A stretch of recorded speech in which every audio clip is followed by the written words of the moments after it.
नमस्कार साथियों, कौटिल्या बलरामपुर के YouTube चैनल पर आपका स्वागत है। ये जो पेट की टेस्ट सीरीज चल रही थी उसका जो अभी 7वां पेपर हुआ है उसका ये उत्तर व्याख्या सहित समझ लेते हैं। क्वेश्चन नंबर 1 से 25 तक इसके पहले वाले वीडियो में सॉल्व किया जा चुका है। आइए हम उसके आगे के क्वेश्चन देखते हैं। क्वेश्चन नंबर 26 था कि भारत का सबसे बड़ा व्यापारिक बैंक कौन सा है। आपके विकल्प हैं NABARD, state bank of India, ICI bank, union bank of India. और इसका उत्तर है बी। इसकी व्याख्या देख लेते हैं। सार्वजनिक क्षेत्र के बैंकों में state bank of India SBI सबसे बड़ा व्यापारिक बैंक है।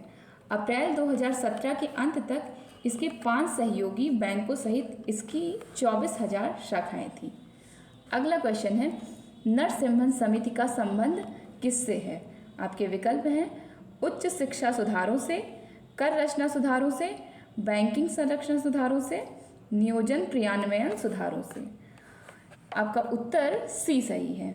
इसकी व्याख्या है अगस्त 1991 में तत्कालीन वित्त मंत्री डॉक्टर मनमोहन सिंह ने वित्तीय क्षेत्र के सभी पहलुओं में सुधार हेतु एम नरसिम्हन की अध्यक्षता में समिति का गठन किया था। पुनः बैंकिंग सुधार के लिए द्वितीय नरसिम्हन समिति का गठन किया था, जिसने 23 अप्रैल 1998 को सरकार को अपनी रिपोर्ट सौंप दी। अगला क्वेश्चन है किसी फर्म की चल लागत पूंजी में निम्नलिखित में से क्या शामिल नहीं है। विकल्प था बीज, उर्वरक, सिंचाई जल, भूमि राजस्व।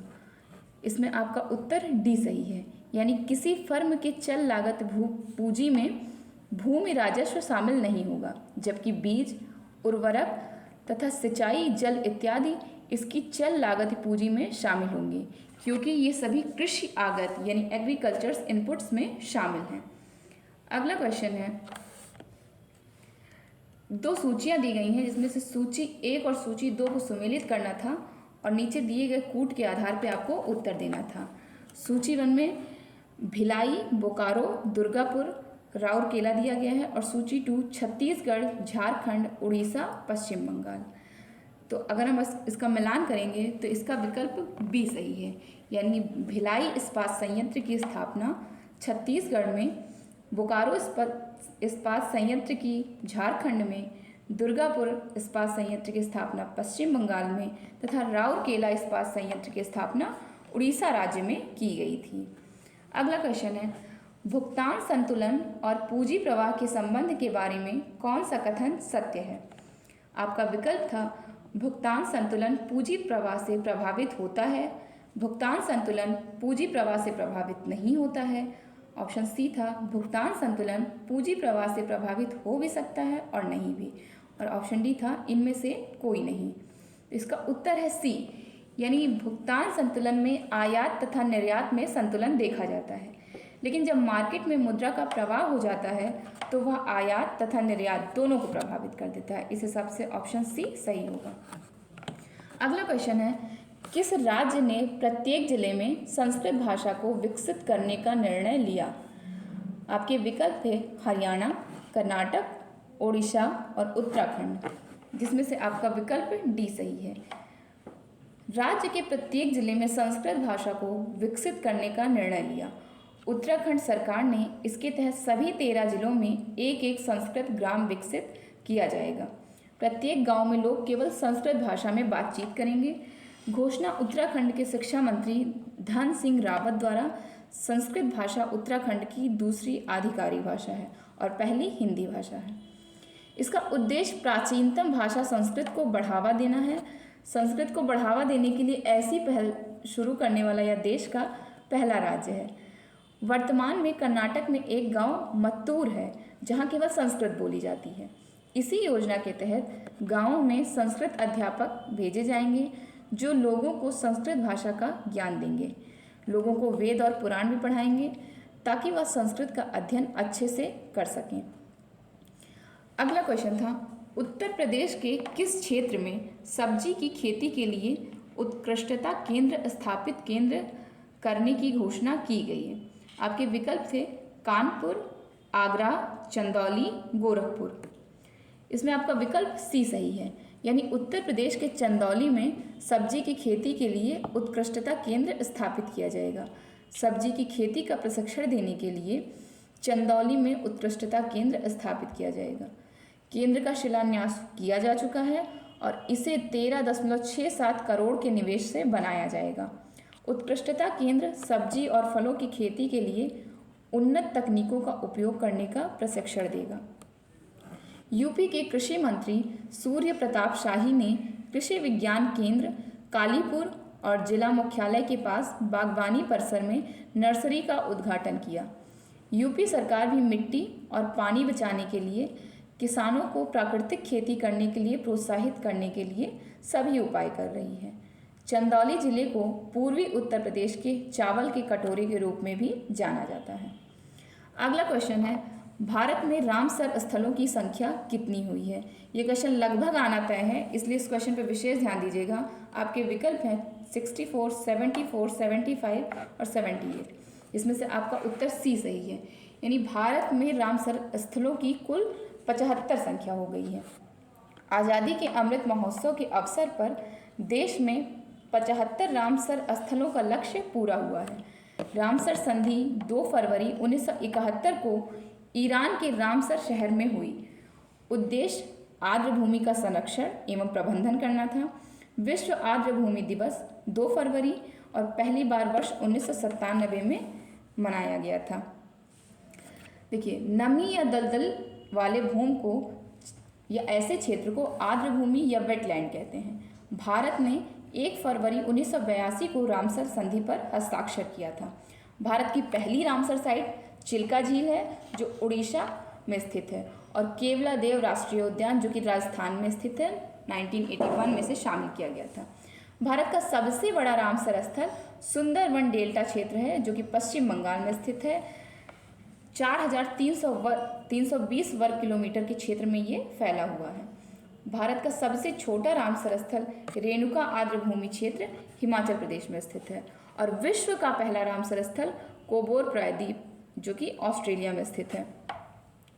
अगला क्वेश्चन है, जर्मनी में भारतीय समुदाय के पहले प्रतिनिधि कौन चुने गए?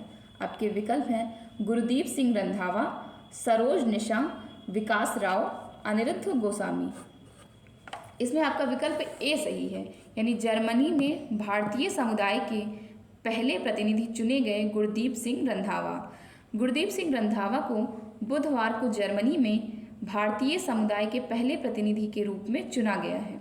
रंधावा जर्मनी के Christian democratic union CDU Thuringia के पहले भारतीय प्रतिनिधि हैं। अगला क्वेश्चन है, 9वीं भारत थाईलैंड संयुक्त आयोग की बैठक कहाँ आयोजित की गई? आपका विकल्प है बैंकॉक, नई दिल्ली, मुंबई और क्राबी। इसमें आपका विकल्प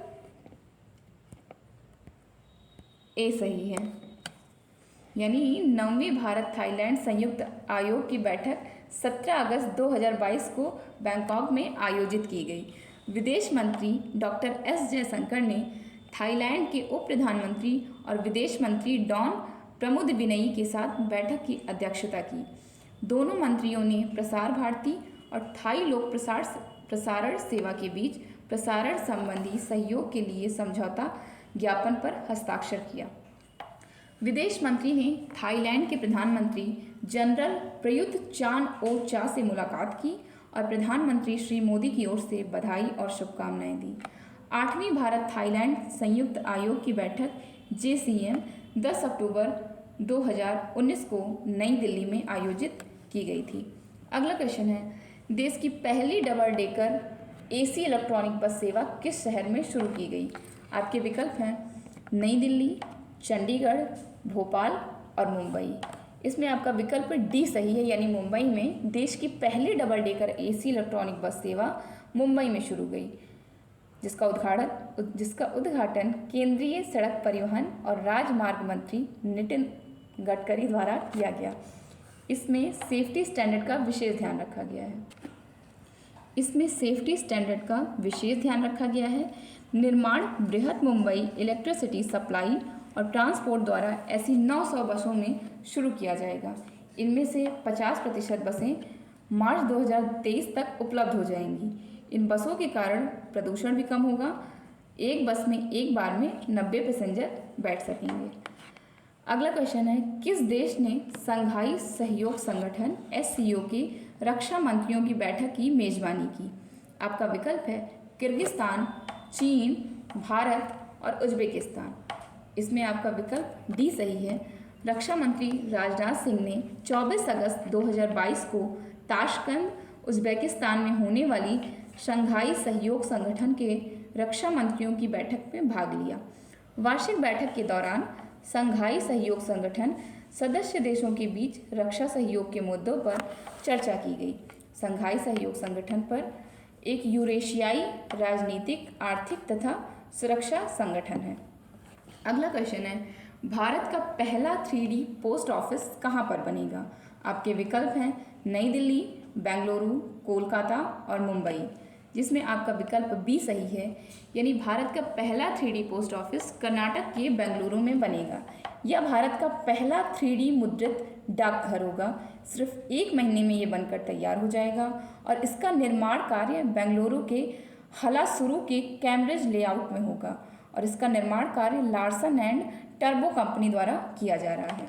यह कंपनी भारत में 3D प्रिंटिंग तकनीकी का प्रयोग करने वाली एकमात्र कंपनी है। इस इमारत का निर्माण 1000 वर्ग फुट में किया जाएगा और अनुमानित लागत 25 लाख। 3D प्रिंटिंग डाकघर में कुल खर्च से 25% कम खर्चा होगा। अगला क्वेश्चन है, देश का पहला भूकंप स्मारक का उद्घाटन किसने किया? आपके विकल्प हैं अमित शाह, नरेंद्र मोदी, राजनाथ सिंह, अरविंद केजरीवाल। इसमें आपका विकल्प बी सही है। देश का पहला भूकंप स्मारक का उद्घाटन प्रधानमंत्री नरेंद्र मोदी ने किया।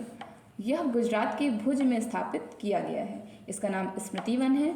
26 जनवरी 2001 में गुजरात में विनाशकारी भूकंप से 12,000 से ज़्यादा लोगों ने अपनी जान गंवाई थी।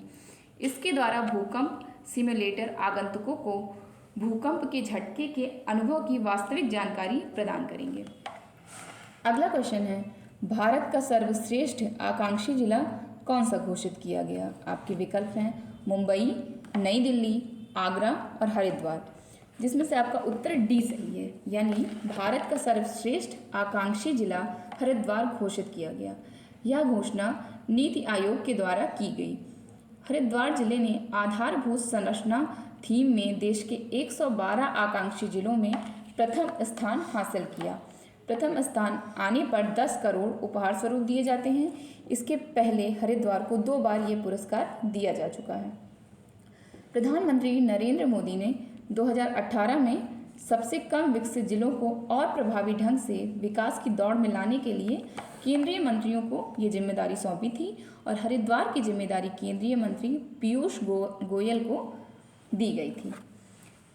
अगला क्वेश्चन था कि केरल का प्रसिद्ध नृत्य कौन सा है? आपके विकल्प थे कुचिपुड़ी, कथकली, कथक और उपरोक्त सभी, जिसमें से आपका ऑप्शन बी सही है, यानी कथकली। कथकली मालाबार, कोचीन और त्रावणकोर के आसपास प्रचलित नृत्य शैली है। केरल की सुप्रसिद्ध शास्त्रीय रंगकला है कथकली। 17वीं शताब्दी में कोट्टार रक्कारा तनपुरान एक राजा थे जिन्होंने राम नाट्यम का आविष्कार किया था।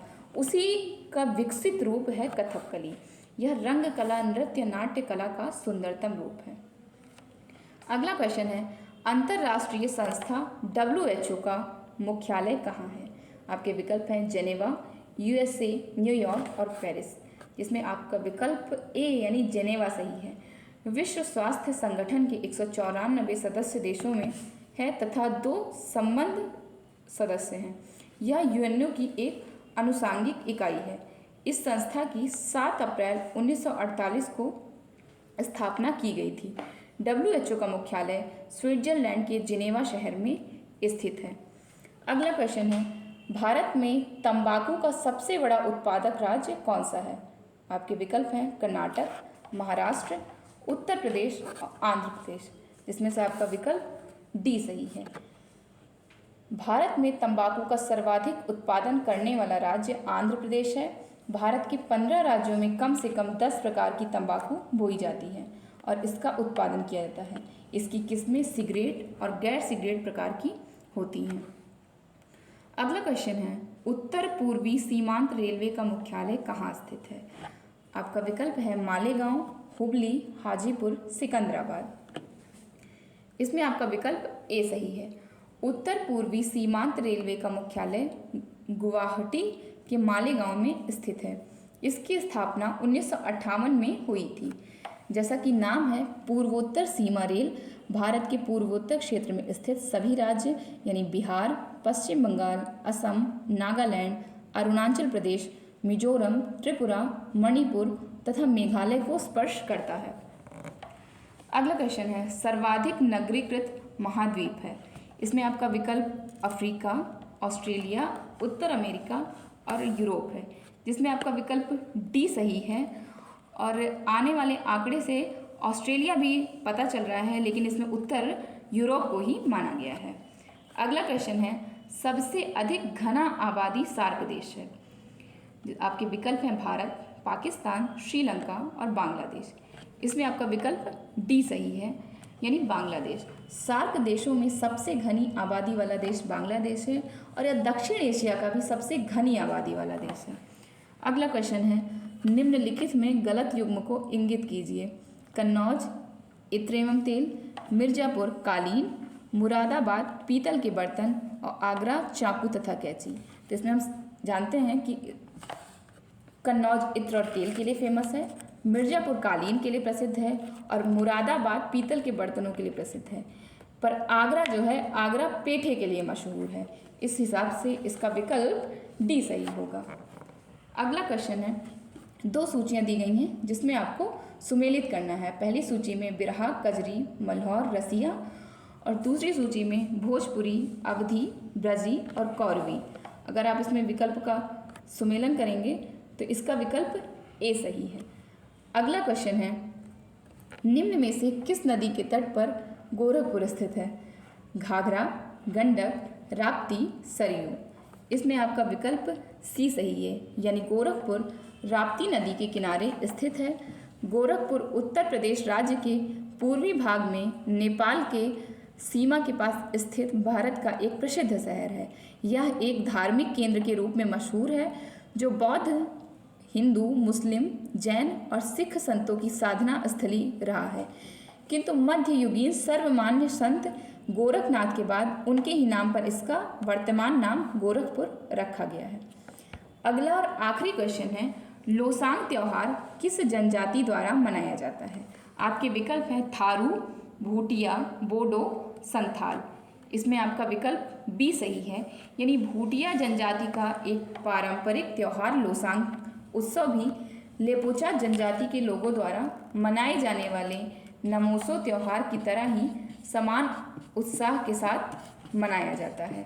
इसका विकल्प बी सही है। उम्मीद करते हैं जानकारी आपको पसंद आई होगी। पूरा वीडियो एक बार ज़रूर ध्यान से देखें, क्योंकि इसमें से प्रश्न आने की पूरी संभावना है। वीडियो को शेयर करें, लाइक करें, कमेंट करें। बहुत बहुत धन्यवाद।